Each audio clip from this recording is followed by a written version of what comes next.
Understanding the facial expressions of others is an important stage of development. He helps us learn non-verbal communication and recognize when someone is angry or frightened, and starts us to react to threats or show empathy for the feelings of others. An increasing set of evidence suggests that our neighborhood environment shapes this response in the brain of children in different ways, according to the dynamics of the district itself. Amygdale is an important brain structure to recognize and react to facial expressions.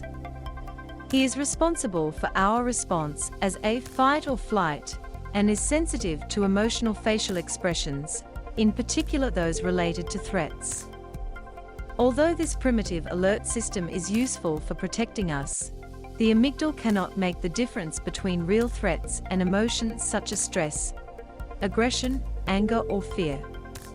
This means that we often have the same combat or flight response to different situations. A recent study examined the link between the disadvantage of the neighborhood and the amygdala responsiveness to emotional faces in children.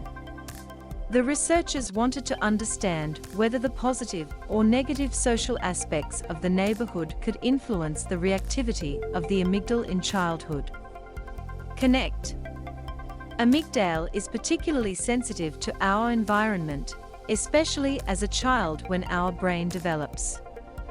Children exposed to extreme growing trauma, such as living in an area of war or undergo physical or emotional violence, show changed brains for fear and anger processing, with new brain connections allowing faster emotional responses and more intense. This means that children can be more guarding and quickly react to negative emotions. People who grow up in disadvantaged neighborhoods can have an enlarged tonsil, which is linked to increased fear. They are more likely to show increased sensitivity to emotional stimuli. Disadvantage in the neighborhood and amygdala responsiveness are also linked to antisocial behavior of children and young people. What is less known is how the environment and social processes of neighborhoods can shape the brain in development, for the best or for the worst. The positive social processes of the neighborhoods could include shared beliefs on the appropriate behavior, community support and trust, and the will of the neighbors to intervene for the common good.